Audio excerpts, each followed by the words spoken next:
प्रधानमंत्री महोदय जी ने नया शिक्षा मंत्री चुना। एक ऐसे व्यक्ति को इस पद पर आसीन किया जिसने एक गर्भवती महिला के बलात्कारियों की रिहाई पर अपनी सहमति व्यक्त की। मिस इन्फॉर्मेशन के लिए कार्रवाई करना चाहिए सर। एक है कुछ भी बोल के चल सकता है क्या? The BJP puts a man who is a defender of rapists. नए शिक्षा मंत्री प्रहलाद जोशी पर वायनाड की सांसद, कांग्रेस की सांसद प्रियंका गांधी ने सीधा निशाना कसा जब लोकसभा में anti paper leak case amendment के ऊपर चर्चा हो रही थी। अगले कुछ मिनट में मैं आपको ये समझाने की कोशिश करूंगी, 5 बातों में समझाने की कोशिश करूंगी कि आखिर ये मुद्दा क्यों इतना गर्माता जा रहा है और कांग्रेस इतनी उग्र क्यों है इस मुद्दे को लेकर, और जो ट्रेजरी बेंचेस हैं, जो भारतीय जनता पार्टी है, वो इतनी डिफेंसिव क्यों हैं। सबसे पहले हम ये बात करते हैं कि ये मुद्दा क्या है। दरअसल आज जो है ये एंटी पेपर लीक केस जो है उसके ऊपर लोकसभा में डिस्कशन हो रही थी। अलग अलग पार्टी से अलग अलग सांसद बोल रहे थे। कांग्रेस पार्टी से जो है प्रियंका गांधी की जो बारी है वो लगभग 5 बजे शाम को आई और जब वो बात कर रही थी तो उन्होंने इस बात का जिक्र किया कि किस तरह से जो नए शिक्षा मंत्री हैं उन्होंने एक रेप के आरोपी का किस तरह से समर्थन किया था। इसे लेकर जो मिस्टर प्रहलाद जोशी थे वो ऑलरेडी लोकसभा में थे, उन्होंने ऑब्जेक्शन किया कि वो ऐसे कैसे कह रही हैं। थोड़ा हंगामा भी वहाँ पर हुआ। ट्रेजरी बेंचेस से ये आवाज़ उठने लगी कि कोई भी बात संसद में नहीं कही जा सकती जब तक उसे ऑथेंटिकेट नहीं किया जा सकता। इस पर प्रियंका गांधी का कहना था कि वो अपने आरोप लगा रही हैं उसको ऑथेंटिकेट कर देंगी। Leader of opposition mister Rahul Gandhi जो सुन रहे थे अपनी बहन की, जब वो स्पीच सुन रहे थे, वो एकदम से लोकसभा से बाहर गए और इस बीच काफ़ी हंगामा हुआ, चर्चा हुई कि किस तरह से नोटिस नहीं दिया गया है ट्रेजरी बेंचेस को और इस तरह का आरोप नहीं लगाया जा सकता। खुद मिस्टर प्रहलाद जोशी ने नियम कानून का हवाला दिया और उन्होंने कहा कि ये उनके ऊपर व्यक्तिगत टिप्पणी है, तो वो इस मामले को जो है वो उठा नहीं सकते जब तक उन्हें नोटिस नहीं दिया जाता। इस बीच राहुल गांधी जो हैं वो वापस आए, वो पन्ने में कुछ लेकर आए थे और उन्होंने जाके प्रियंका गांधी को दिया।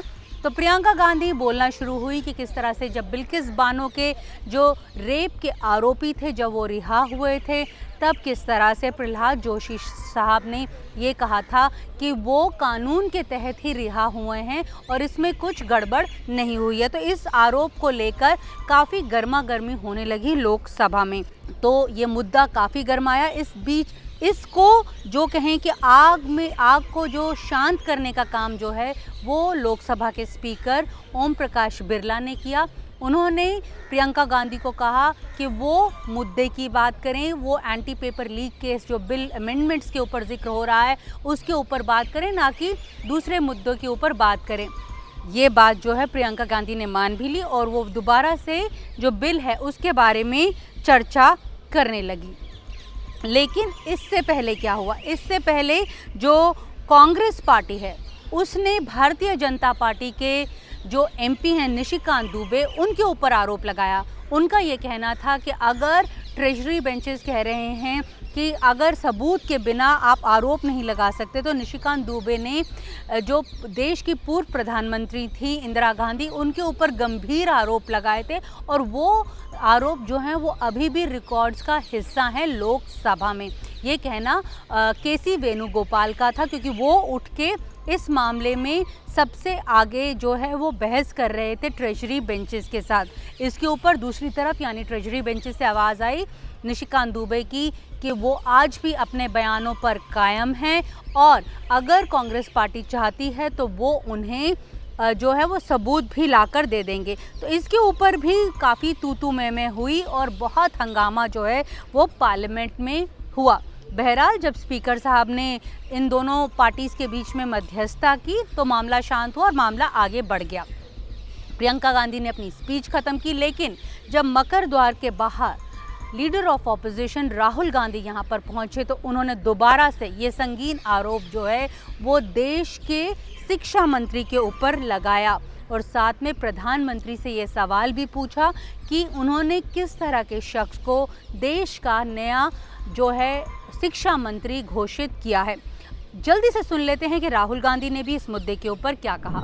Something to think about it, the education minister of India, who after all these young people were protesting about the education system, and so many girls are protesting, they've been beaten, they've been thrashed. Right. The BJP puts a man who is a defender of rapists. That's the most filthy type of man. There can be no filthier man than somebody who says that rapists need protection. That is the education minister of India today. It's strange. It's a strange reaction from the Prime Minister that there are so many people in his cabinet. He could have chosen any one of them. But he chooses a person who protects rapists. It's quite amazing. BJP इस मुद्दे को भी बहुत गंभीरता से ले रही है, क्योंकि वो जानती है कि ये जो मुद्दा है ये राजनीतिक मुद्दा बन सकता है आने वाले दिनों में, क्योंकि अभी जो है एक शिक्षा मंत्री का इस्तीफा हुआ है, तो ऐसे में वो कोई चांस नहीं लेना चाहती। यही वजह है कि मिस्टर प्रहलाद जोशी और साथ में सीनियर भारतीय जनता पार्टी के लीडर्स जो हैं वो स्पीकर साहब से मिलने भी गए। तो ये एक चौथा पॉइंट है जो इस खबर को इम्पॉर्टेंट बनाता है। पांचवां पॉइंट, जो देश के पूर्व शिक्षा मंत्री थे धर्मेंद्र प्रधान, आज वो ओडिशा पहुंचे, वहां पर भी उनका भव्य स्वागत हुआ। यहाँ पर भी कल वो जब संसद में पहुंचे थे तब भी उनका भव्य स्वागत हुआ। जो विपक्ष है, जो कांग्रेस पार्टी है, वो इस बात का आरोप लगा रही है कि किस तरह से सरकार जो है वो चयन कर रही है एजुकेशन मिनिस्टर्स का, और कैसे जब वो एक शिक्षा मंत्री को हटा रही है तो उसको वो इस तरह से उसका स्वागत क्यों कर रही है, वेलकम क्यों कर रही है। तो प्रियंका गांधी ने भी ये मुद्दा जो है वो संसद में उठाया था। ये मुद्दा जो है ये ख़त्म होने वाला नहीं है। आने वाले दिनों में ये मुद्दा जो है कई जगह आपको इसकी जो गूंज है वो सुनाई देगी। बहरहाल जो एंटी पेपर लीक केस है उसकी बहस जो है वो लोकसभा में हो रही है। कल भी यानी बुधवार को भी ये जो बहस है चलेगी और सरकार की तरफ से जवाब बताया जाता है कि 2 बजे के आसपास आएगा। नई दिल्ली से नीता शर्मा, जनसत्ता के लिए।